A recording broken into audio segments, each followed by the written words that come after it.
What's up everybody, welcome back to my channel. I am Calais. If you're new here, hit that subscribe button down below so you don't miss out on any more awesome videos that are coming in the future. If you're a returning subscriber, welcome back guys. So today I'm going to be showing you my process for creating my lace closure wigs. I'm going to be showing you on this hair that I actually have in my head. If you're interested, the hair is going to actually be for purchase as well. So you can go ahead and check out the description box. It's going to have my Instagram down below. You can DM me through Instagram. I only will be holding it till Saturday. I'm not going to hold it past Saturday. If you do put it on hold but don't get it on Saturday, I'm going to sell it to the next person. The inches I have is 20 inches, 18 inches, and then half of a 16-inch bundle, and I have a 16-inch closure up top. I have gotten no shedding pretty much from the bundles besides the few tracks that I cut at the top, and very little shedding from the closure after bleaching and plucking it. So that's pretty much, it's pretty good. I haven't put any product in it. I let it dry the way that it is, just so you can see the natural curl, and then when you want to put curling cream and things like that in there, you can definitely do that as well. But if you are interested in this video, definitely continue to watch. Alright guys, we're going to jump right into it with bleaching and closure. I'm going to be using a 40 volume developer with the Clairol BW2 bleach. Now when bleaching the closures, I like to use a 1-to-1 ratio.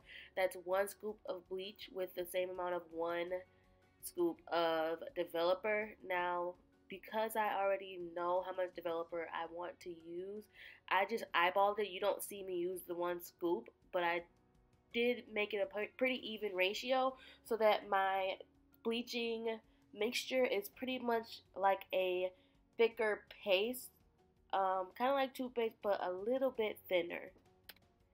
And this is because we want the paste to kind of sit on top of the lace, but at the same time be able to soak in just a little. So we make it just enough so it'll sit on top of the lace but still get that top layer of those knots that we're trying to bleach. After making that mixture, I'm going to go ahead and spread it evenly across my lace. And it is okay to add a little extra, and I do also like to go past the hairline just a tad bit. That way when you cut your lace and you don't cut all the way close to the hairline, you still have the same color lace throughout.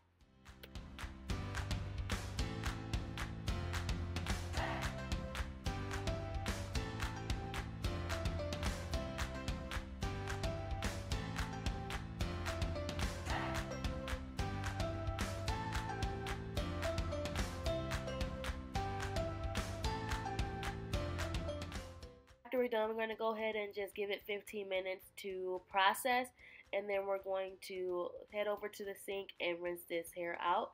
I like to use the Shimmer Lights Purple Toning Shampoo to tone my lace. That way there is no more brassiness or orangeness added into the hair. And I washed this 2 times. The first time I just scrub it through, make sure I get all the bleach out of the hair. And the second time I like to wash it one more time, let it sit and tone. So I'll just sit the shampoo on top of the hair. Next we're going to go ahead and start our plucking process. Now to be honest, I don't really have a specific way that I like to pluck my lace, only because there's so many ways to do it, and plus I change it up so often.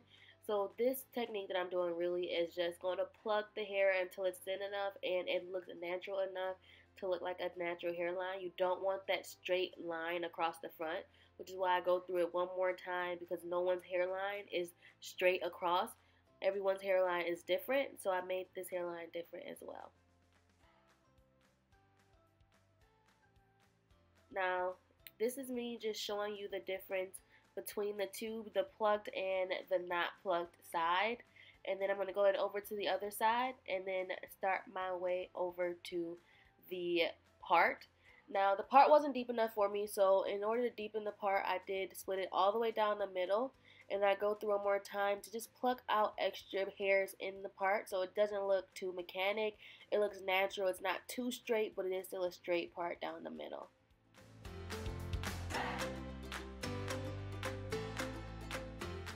Now, unfortunately, I didn't get the best angle of sewing this closure down, but I can just go ahead and show you guys what I do or let you guys know what I do for when you try it. Now, all I do is I take my needle through the net, then through the lace. Once I do that, I wrap my needle around the lace once. This way it forms a knot and keeps that sewn part in place pretty much, keeps the lace in place. I do this all the way around my closure, and then I do the same for my weft. And this is just me showing you how I do it. Once again, I take the needle through the net, then I go through the lace, and then I tie a knot right at the base to keep the closure in place.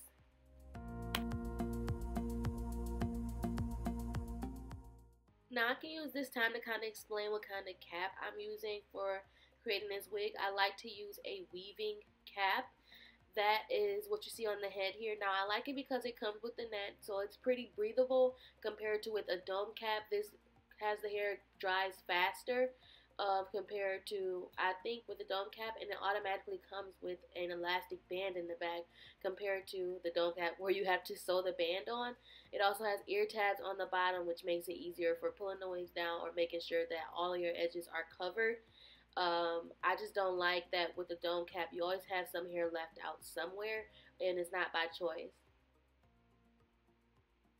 Now when measuring to make sure that my closure is in the middle of the head, I like to use these two lines. You see this dark line that they have going down the sides of the cap. I keep my closure in between those two lines. That helps me kind of regulate, making sure that my closure stays straight.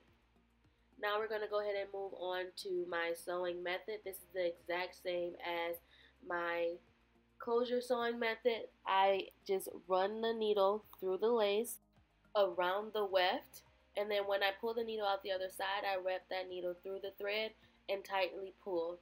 Once again, this is going to make a knot at the base of the weft. That way it keeps it in place. There'll be no track sliding, and it secures the weft in place.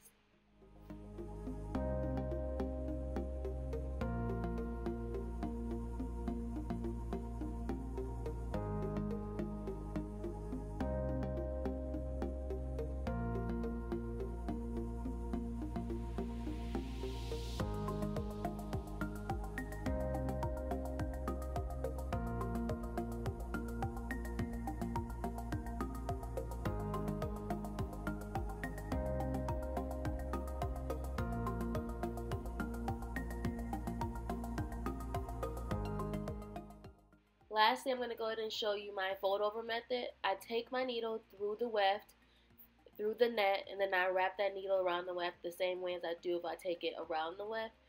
And then I'm going to fold that hair down, pulling it kind of snug so you don't have a knot at the end of your fold.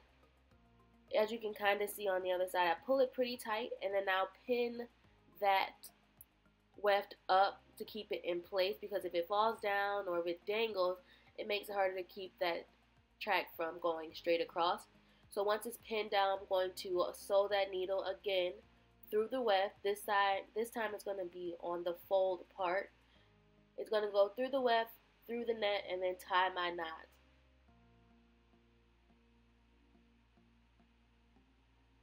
And once I have that in place, I'm going to continue to sew as normal. Once I get to the top, I do actually start to cut the wefts. I measure it out first, and then I'll go ahead and cut it. I do this because I don't want a knot at the front of the hair from folding it over, so it definitely lays neater. I'll go ahead and pin the other side up and then start to sew on the other side until I get to that pin. This will help give me straighter lines, and it also gives me a little more space to sew down. Like I said, this is going to actually be about 2 or 3 more tracks until I get to the closure.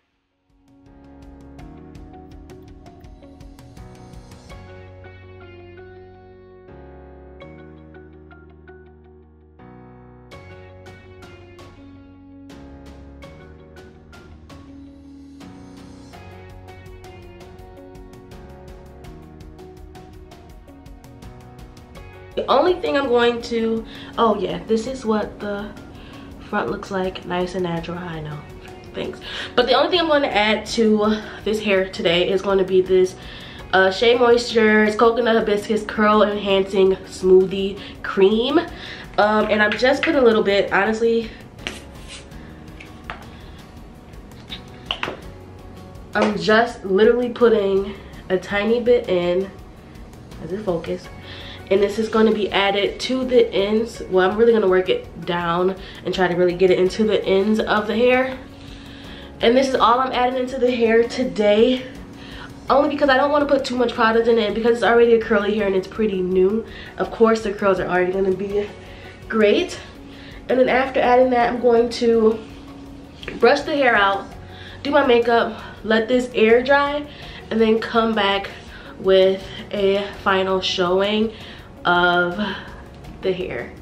Alright guys, so that's pretty much it. If you did enjoy this video, give it a huge thumbs up. Like I said, this is the finished product. It's not completely dry, but it is pretty dry. Also, I did not glue the wig down, so it literally just comes right up and down. Because I don't want to put any product in it for the next person who's going to get this hair. Like I said, if you are interested in it, it is for purchase. I'm going to be selling it for $270. If you have an Instagram, add me on Instagram, DM me, and we can, you know, work out everything, get it sent out to you. Like I said, this is only going to be for $270. So if you like the curls and you like how I made this look, definitely give it a huge thumbs up. Thank you all so much for watching, and peace out.